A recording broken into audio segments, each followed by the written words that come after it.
বন্ধুরা, কাজল ভিলেজ কিচেনে সকলকে স্বাগত জানাই। রোজকার মতো আজও রান্নাঘরে চলে এলাম। আজকের রেসিপি একদম অন্য ধরনের একটি মজাদার সরু চাকলি পিঠে করে আপনাদের সঙ্গে শেয়ার করব। তার জন্য প্লিজ প্রথম থেকে লাস্ট পর্যন্ত ভিডিওটি দেখতে থাকুন। আশা করছি ভীষণ ভালো লাগবে। তো চলুন তাহলে শুরু করা যাক। তো আজকে সরু চাকলি পিঠে করার জন্য এখানে নিয়েছি আমি বেশ কিছুটা কামিনী আতপ চাল, আর এক মুঠো মতো এখানে সিদ্ধ চাল রয়েছে, আর এখানে রয়েছে বিউলির ডাল। এটা আমি সকালে ভালো করে বেশ 3 থেকে 4 বার ধরে ধুয়ে এটা পরিষ্কার জলে ভিজিয়ে রেখেছিলাম। আর এইখানে আমি এক মুঠো যে চালটা দিয়েছি বলছি সিদ্ধ চাল, এটা একটা গ্রামের মানে মুর্শিদাবাদ থেকে এসেছিল, সে অনেকটাই বেশ চাল দিয়েছিল আমাদেরকে, আমাদেরই বন্ধু হয়। তো ওই চালই আমি বেশ কিছুটা ভিজিয়ে দিয়েছি। আর এটা পিঠে খাবার সময় কিন্তু বেশ ভালো লাগবে। এখানে নিয়েছি একটা মিক্সিং জার, চাইলে তোমরা এটা শিলনোড়াতেও বেটে নিতে পারো, আর এটা আলাদা আলাদা করেও বাটতে পারো। আমি একসঙ্গেই ভিজিয়ে রেখেছি। আর এখানে 100 মতো ডাল নিয়েছি, আর 1 বাটি করে চাল নিয়েছি। এবারে এই চালটা আমি মিক্সিং জারের মধ্যে দিয়ে, এটা তো একেবারে হবে না, এটা দুবার ধরে আমি ভালো করে বেটে নেব। তো এতে অল্প একটু জল দিয়ে দেবো, দিয়ে খুব ভালো করে মিক্সিং জারে এঁটে আমি এটাকে বেটে ফিরে আসি। খুব ভালোভাবে এইভাবে একটু একেবারে মিহি করে বেটে নিতে হবে। একটা বাটির মধ্যে আমি সমস্ত উপকরণগুলোকেই ঢেলে নিলাম। এখানে মিক্সিনে কিন্তু অনেকটাই বেশ লেগে রয়েছে। এখানে আমি আজকে সরু চাকলি পিঠেটা দুধ দিয়ে করব, তাই জন্য প্যাকেটের দুধ কিনে নিয়ে এসে বেশ ভালো করে আস্তে আস্তে করে গরম করে রেখেছি। এর মধ্যে দিয়ে দেবো আমি দুধ। আর এমনিতে সরু চাকলির গোলা যখন গুলবেন, যদি না দুধ দেন তাহলে কিন্তু হাত সহসা এমনি জল দিলেও হবে, আর দুধটা দিলে খেতে আরো বেশি ভালো লাগবে। খুব ভালো করে এইভাবে একটু মিক্সি জারটাকে ধুয়ে নিয়ে আমি এর মধ্যে দিয়ে দেব। বেশ ধুয়ে মিক্সিটাকে ধুয়ে আমি এর মধ্যে দিয়ে দিলাম।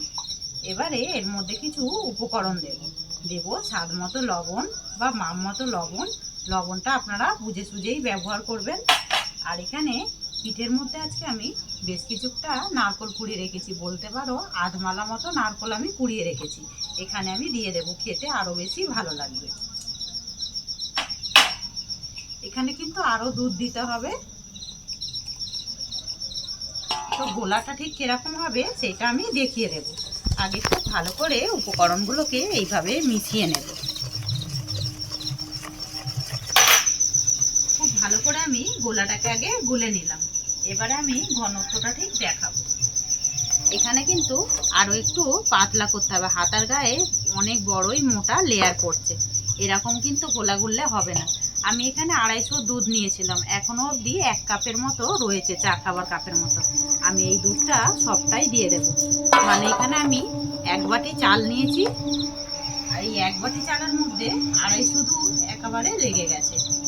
আবারও আমি খুব ভালো করে গোলাটাকে গুলে নেব।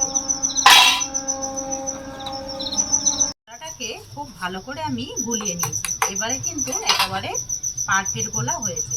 এই তো এরকমই একটা পাতলা গোলা গুলে নিতে হবে। সব সময় মানে সরু চাকলি পিঠের গোলাটা কিন্তু একেবারে এরকম পাতলাই হয়। এবারে আমি গ্যাস অন করে নেব। এখানে একটা আমি এরকম কড়া গরম হতে বসিয়ে দিয়েছি। তোমরা চাইলে রান্নার কড়াতেও কিন্তু এই পিঠেগুলো করতে পারো। আরো একটা বাটি নিয়ে নিয়েছি, বাটির মধ্যে দেব সাদা তেল। 3 চামচের মতো দিয়ে দিলাম সাদা তেল। এবারে এর মধ্যে আমি যতটা আমি তেল নিয়েছি ততটা ঠিক জল পাইল করে দেব। 3 চামচ তেলের জন্য 3 চামচ আমি এখানে জল দিয়ে দিলাম। দিয়ে এইটাকে খুব ভালো করে এইভাবে ফেটে নিতে হবে। জল আর তেলটাকে মিশিয়ে নিলাম। ঠিক মেশানোর সময় এরকম একটা ক্রিমের মতো হয়ে যাবে। আমি এখানে একটা ব্রাশ নিয়ে নিয়েছি, তোমরা চাইলে এখানে কিন্তু একটা কাপড়ও নিয়ে নিতে পারো, অথবা কোলা ডাঁটি হয় সেটাকেও নিয়ে কিন্তু একটুখানি থেতো করে নিলে পরেই সেটাও কিন্তু ব্রাশের কাজ করবে। এবারে আমি এর মধ্যে হালকা করে একটু তেল দিয়ে দেবো। এই তেল আর জলের মিক্সটা দিয়ে দেবো। তাওয়াটা বেশ কিন্তু গরম হয়ে গেছে, একটু ভালো করেই কিন্তু গরম করে নিতে হবে। আর এইভাবে একটু চারিদিকে কড়া দিয়ে দিতে হবে। এখানে যে গোলাটা গুলেছিলাম এই গোলাটা থেকে আমি 1 হাতা দিয়ে দেবো। তো তার আগে আবারও আমি একটু ফেটে নেব, যেহেতু চাল আছে, চালের গুঁড়ি এটা কিন্তু একেবারে নিচে বসে যাবে, আর নারকেলগুলোও কিন্তু নিচে বসে যাবে। যতবার করবেন ততবার কিন্তু এইভাবে আগে ফেটে নেবেন।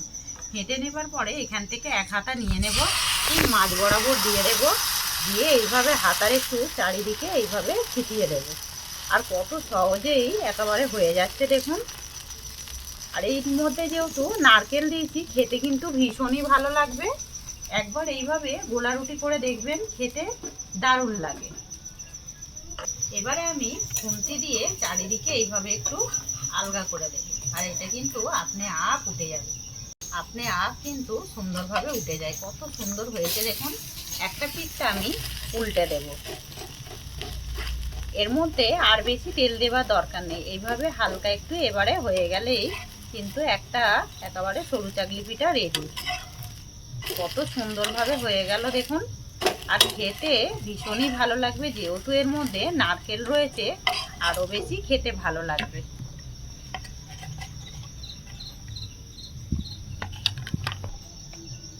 আবারও আমি হালকা করে একটু জল আর তেল এইভাবে ব্রাশ করে দেব।